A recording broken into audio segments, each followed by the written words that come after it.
नमस्कार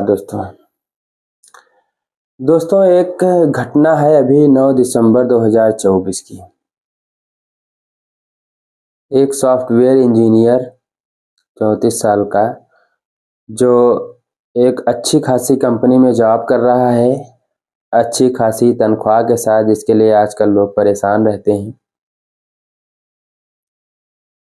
और एक साढ़े चार साल का लड़का और बीबी भी एमएनसी कंपनी में अच्छी खासी जॉब कर रही है, बढ़िया सैलरी पैकेज के साथ। 2019 में शादी होती है और 2024 जाते जाते, मतलब दिसंबर चल रहा है अभी, 15-20 दिन और बचे हुए हैं, उसके बाद 2025 लग जाएगा। मतलब 5 साल में उस आदमी के साथ में ऐसी क्या समस्या होती है, क्या बातें होती हैं पति पत्नी में, कि अतुल सुभाष को आत्महत्या करनी पड़ती है।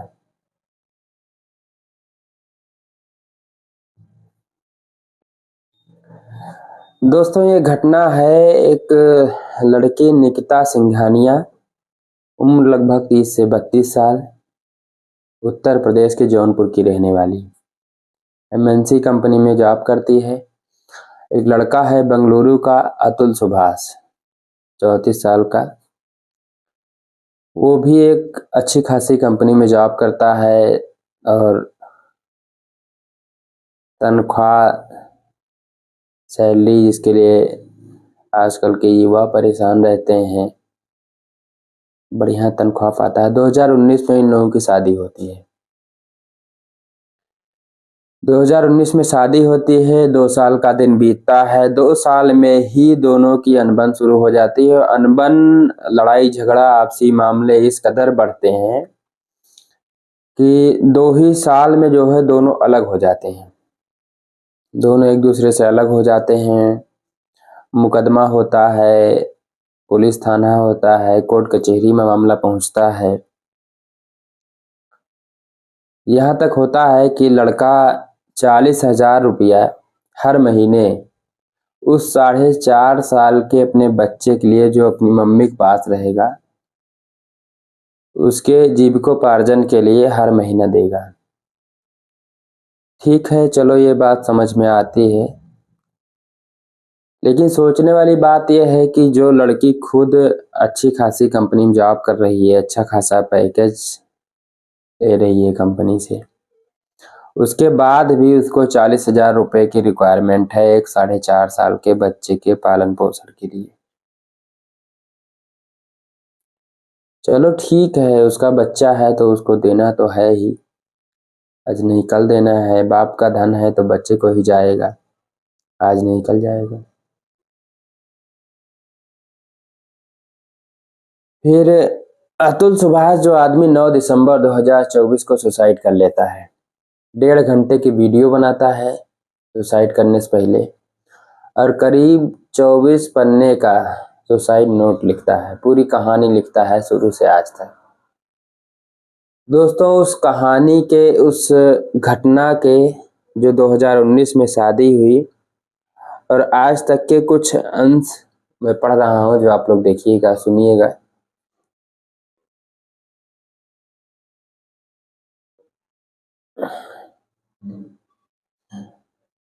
अतुल से जज कहता है कोर्ट में, ये कोर्ट का मामला है, कि ये केस सेटल क्यों नहीं कर लेते। तो अतुल कहता है, मैम, ये लोग पहले 1 करोड़ की डिमांड कर रहे थे, आपके एंटरिम मेंटेनेंस के ऑर्डर के बाद 3 करोड़ की डिमांड कर रहे हैं। अब सोचिए कि जज ऑलरेडी ऑर्डर दे चुका है और उसके बाद भी निकिता सिंघानिया के परिवार वाले या निकिता सिंघानिया 3 करोड़ का डिमांड कर रही है। जज कह रहा है, फिर होंगे तुम्हारे पास 3 करोड़, इसलिए मांग रही है। जज कह रहा है अतुल सुभाष से। तो अतुल सुभाष कहते हैं, मैम, आप पिटीशन देखिए, इन लोगों ने कैसे कैसे इल्ज़ाम लगाए हैं मेरे और मेरी फैमिली पे। कितने सारे केसेस डाले हैं, मुझे मेरे बच्चे से नहीं मिलने दे रहे हैं। ये खुद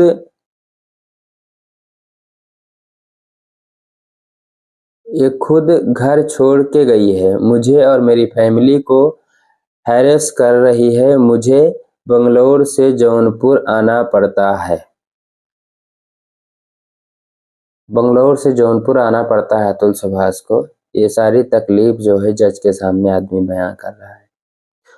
तो जज कह रहा है तो क्या होगा, मतलब तो क्या हो गया, केसेस डाल दिया तो तुम्हारी पत्नी है, मतलब तुम्हारी पत्नी है, अगर इसने केस डाल दिया तुम पे तो कौन सी आफत आन पड़ी, जज के कहने का मतलब है। अतुल सुभाष कहता है मैम आप अगर एनसीआरबी का डाटा देखो तो लाखों आदमी सुसाइड कमिट कर रहे हैं फॉल्स केसेस की वजह से।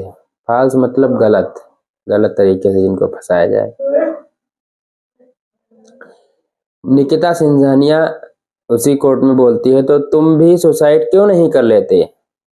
जज कहता है हंसते हुए and asks my wife to go outside, मतलब निकिता सिंघानिया को बाहर कर देता है, कोर्ट से बाहर जाने के लिए बोल देता है। जज फिर बोलते हैं अतुल सुभाष से ये केसेस सब झूठे होते हैं, ऐसा ही होता है, तुम अपने और अपनी फैमिली के बारे में सोचो, ये केसेस सेटल कर लो, हम तुम्हारी हेल्प करेंगे। जज बोलता है, मतलब जज इस तरह बोल रहे हैं कि जिससे लग रहा है कोई जज नहीं है, वो गांव के कोई मीडिएटर हैं, इस तरह से जज बोल रहे हैं, या मोहल्ले कोई मीडिएटर है। तो अतुल सुभाष कहता है ठीक है मैम आप सजेस्ट करो, लेकिन मेरे पास इतने पैसे नहीं हैं। फिर जज बोलता है हम एडजस्ट कराएंगे,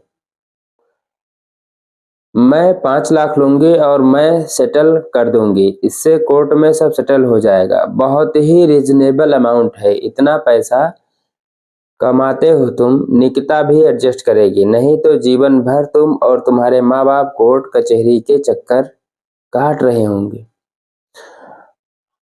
दर्शकों, दोस्तों, साथियों, माताओं, बहनों, मैं आप लोगों से यहाँ एक बात ध्यान आकर्षण कराना चाहूँगा कि सोचिए वहाँ की जज महिला जज होती है, उसके बाद ये चीज़ें बोलती है अतुल सुभाष से कि 5 लाख मुझे दीजिए मैं मामला सेटल कराऊंगी।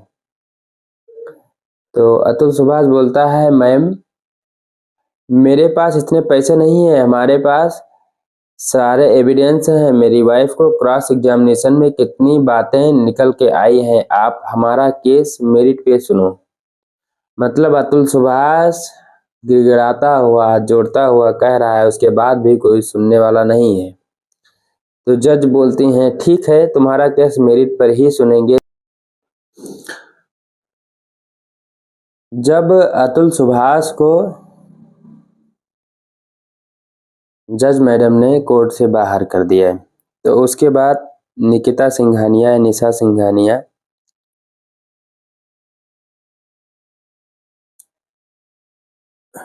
उनसे बाहर जब जाने के लिए कहती है तो निकिता सिंघानिया बोलती है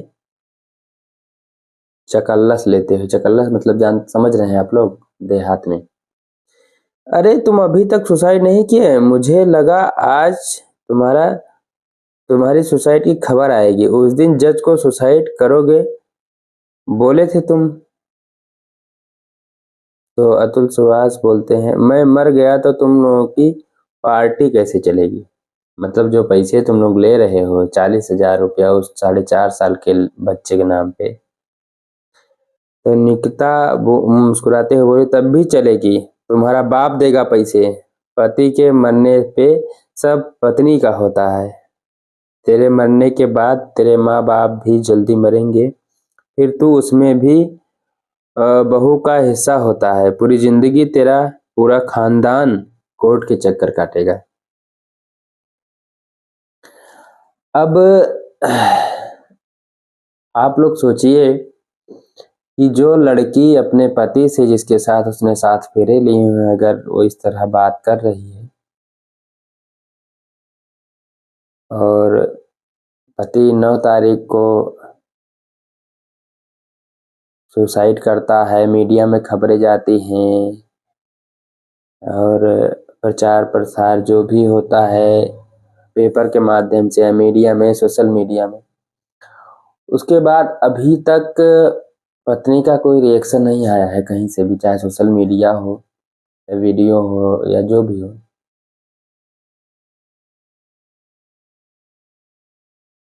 दोस्तों, हो सकता है कि इनमें बताई चीज़ें कुछ आप लोगों की समझ में ना आई हों या इसमें कुछ चीज़ें छूट गई हों, तो आप लोग भी ज़रूर के बारे में, इस घटना के बारे में ज़रूर कमेंट करिए और बताइए कि इसमें कैसे क्या होना चाहिए, क्योंकि जनता ही सर्वोपरि है और जनता का ओपिनियन ज़रूरी है।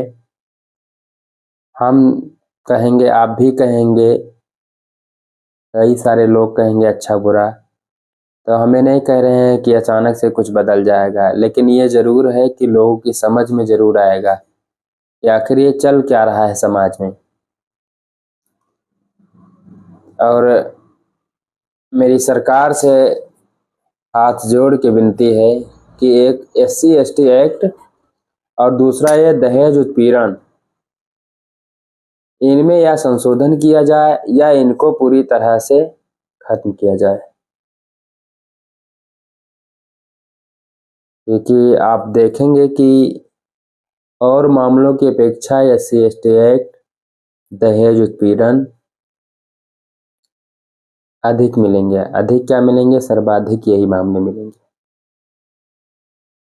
तो इस विषय में सरकार को भी सोचना चाहिए, आम नागरिक को भी सोचना चाहिए। मैं आम नागरिक होने के नाते आप लोगों से सलाह मांगता हूँ, ये आप लोगों से भी पूछना चाहता हूँ कि आप लोग इन चीज़ों के बारे में क्या सोच रहे हैं। कमेंट ज़रूर कीजिएगा और ऐसे ही घटनाओं के बारे में जानने के लिए चैनल को लाइक, शेयर एंड सब्सक्राइब ज़रूर करिए। नमस्कार।